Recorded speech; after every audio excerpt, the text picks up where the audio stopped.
বিশ্বজিৎ ফুকন আচলতে কোন? বিশ্বজিৎ ফুকন আছিল সদৌ অসম ছাত্ৰ সন্থাৰ এজন বিষয়ববীয়া। তেখেতে কাৰ্যালয় সম্পাদক আছিল সদৌ অসম ছাত্ৰ সন্থা। আৰু আপোনালোকে জানে যে নুমলীগড় শোধানাগাৰ ঐতিহাসিক 855 জন শ্বহীদৰ চুক্তিৰ আধাৰত স্থাপিত হৈছিল নুমলীগড় শোধানাগাৰ। আৰু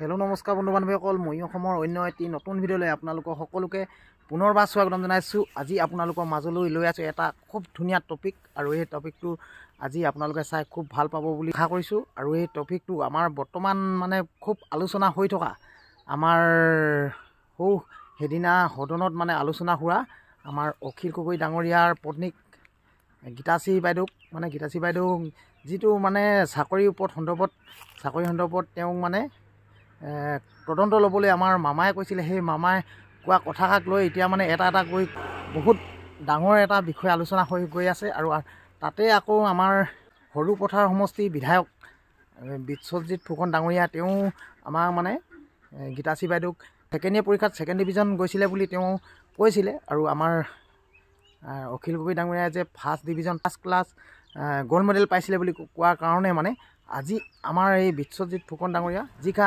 মন্তব্য দিছিলে, সেই মন্তব্যক লৈ আজি বহুত ডাঙৰ এটা আলোচনা হৈছে। কাৰণ আমাৰ বিশ্বজিৎ ফুকন ডাঙৰীয়াও যে কিমান কি তদন্ত আছে সেইখিনিও আপোনালোকক আজি আমাৰ ৰাইজৰ দলৰ সভাপতিয়ে দেখাব, আৰু সেইখিনি আপোনালোকক দেখাম আজি। আপোনালোক চাই খুব ভাল পাব বুলি আশা কৰিছোঁ।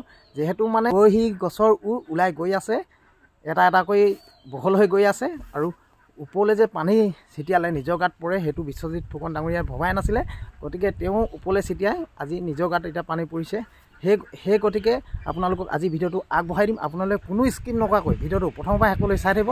আৰু মোৰ চেনেলত যদি প্ৰথম চাইছে মোৰ চেনেলটো লাইক কমেণ্ট শ্বেয়াৰ, আৰু নতুনকৈ চাইছে চেনেলটো ছাবস্ক্ৰাইব কৰিব নাপাহৰিব। তেন্তে বলক আজি এই টপিকটোৱে ভিডিঅ'টো আৰম্ভ কৰোঁ। বিশ্বজিৎ ফুকন ডাঙৰীয়া, আপুনি আজি বেলেগৰ বায়'ডাটাৰ কথা ক'বলৈ বিচাৰিছে। আজি আমি আপোনাৰ বায়'ডাটা অসমৰ ৰাইজক জনাব বিচাৰিছোঁ। বিশ্বজিৎ ফুকন আচলতে কোন? বিশ্বজিৎ ফুকন আছিল সদৌ অসম ছাত্ৰ সন্থাৰ এজন বিষয়ববীয়া। তেখেতে কাৰ্যালয় সম্পাদক আছিল সদৌ অসম ছাত্ৰ সন্থা। আৰু আপোনালোকে জানে যে নুমলীগড় শোধানাগাৰ ঐতিহাসিক 855 জন শ্বহীদৰ চুক্তিৰ আধাৰত স্থাপিত হৈছিল নুমলীগড় শোধানাগাৰ। আৰু নুমলীগড় শোধানাগাৰত এটা ব্যৱস্থা আছিল যে স্থানীয় নিবনুৱাক টেংকাৰ অইলৰ তেলৰ টেংকাৰ তেখেতসকলে তাতে দিব পাৰিছিল। আৰু আচুত থাকোঁতেই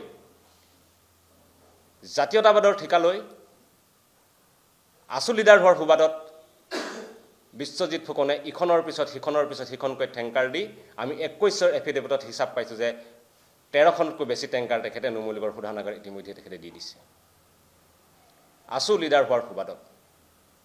আৰু যেতিয়া তেখেতে আচু ত্যাগ কৰি তেখেতে কিন্তু কোনো আঞ্চলিকতাবাদী দলত জইন কৰা নাছিল। তেখেতে যোগ কৰিছিল ভাৰতীয় জাতীয় কংগ্ৰেছত। তেখেতে 2011 চনত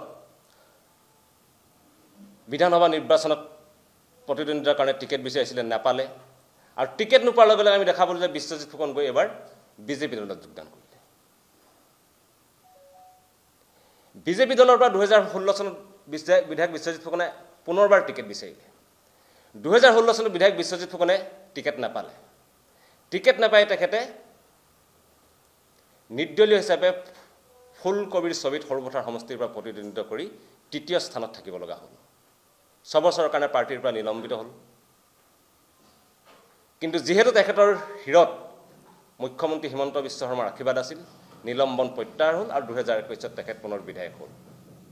এইটো বিধায়ক বিশ্বজিৎ ফুকন আপোনাৰ বায়'ডাটা। আচু কৰি NILত ইখনৰ পিছত সিখন তেলৰ টেংকাৰ দিলে,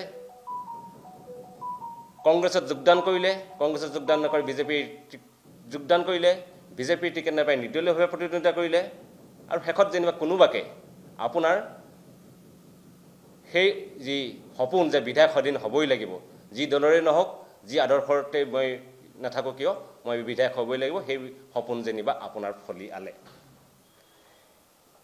এতিয়া আপুনি লোকৰ যে বায়'ডাটা দি ফুৰিছে, আপোনাৰ বায়'ডাটাখন আমি অসমৰ ৰাইজক দি দিছোঁ যে এইখনেই আচলতে বিধায়ক বিশ্বজিৎ ফুকনৰ বায়'ডাটা।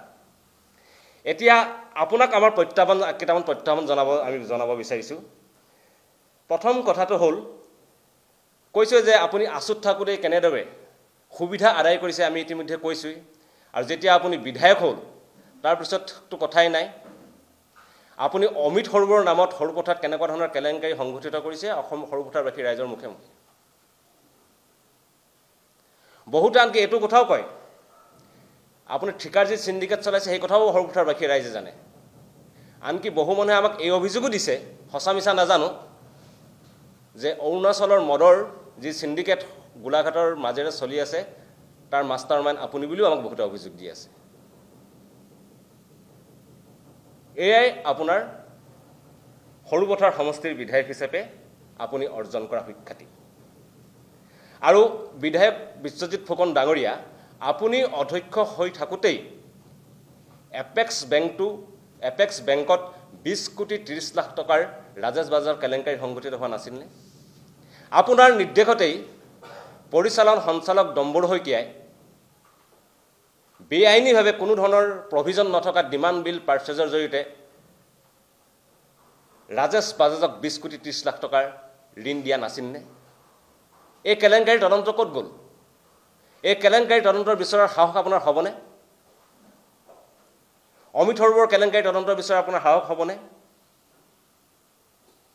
আপোনাৰ ওপৰত অভিযোগ উঠি থকা ঠিকাৰ চিণ্ডিকেটৰ কেলেংকাৰী তদন্তৰ বিচৰা আপোনাৰ সাহস হ'বনে? আৰু শেহতীয়াকৈ মই নাজানো আপোনাৰ পত্নী প্ৰাপ্তি ঠাকুৰৰ অৰ্হতা কি, মই এই সম্পৰ্কে সঁচাকৈ নাজানো। তথাপিতো এই সম্পৰ্কে বহুতে অভিযোগ তোলাইছে যে কেনেকৈ তেখেতে প্ৰিন্সিপাল হ'ল, অধ্যক্ষ হ'ল, তেখেতে অবৈধভাৱে প্ৰিন্সিপালৰ আসনখনত বহিছে।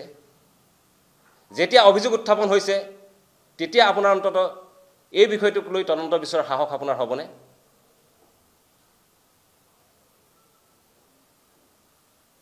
আপুনিতো ইতিমধ্যে ব্যৱহাৰৰ এখন সাম্ৰাজ্য গঢ়ি তুলিলে।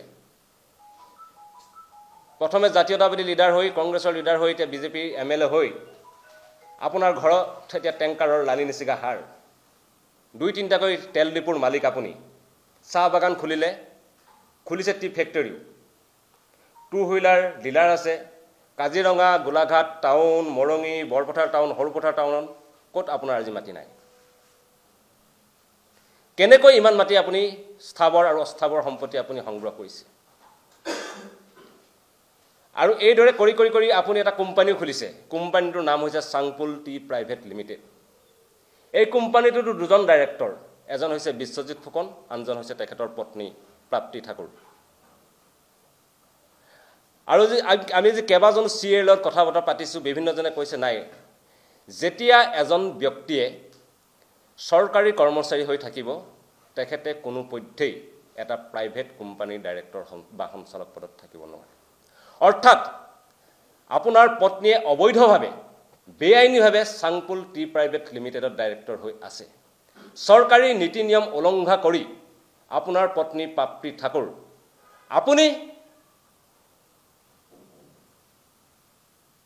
অবৈধ উপায়েৰে ধন সংগ্ৰহ কৰি গঢ়ি তোলা চাংপুল টি প্ৰাইভেট লিমিটেডৰ এজন ডাইৰেক্টৰ হৈ আছে। এই বিষয়টো, এই অভিযোগটো আমি আপোনাৰ দৃষ্টিগোচৰ কৰিছোঁ। সেইকাৰণে বিশ্বজিৎ ফুকন ডাঙৰীয়া আকৌ এবাৰ কৈছোঁ, এপেক্স বেংকৰ কেলেংকাৰীৰ তদন্তৰ বিচাৰক আপোনাৰ যদি সাহস আছে। আপোনাৰ সমষ্টিত হৈ থকা অমিত সৰোবৰ খননৰ কেলেংকাৰী তদন্ত বিচাৰক।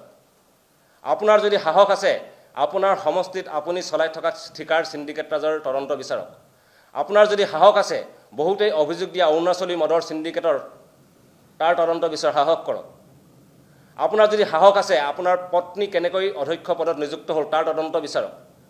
আৰু আপোনাৰ যদি সাহস আছে কেনেকৈ এখন কলেজৰ অধ্যক্ষ হৈ চৰকাৰৰ দৰমহা লোৱাৰ পিছতো এটা প্ৰাইভেট কোম্পানীৰ সঞ্চালক পদত আপোনাৰ পত্নী অধিষ্ঠিত হৈ আছে তাৰ তদন্ত আপুনি বিচাৰক।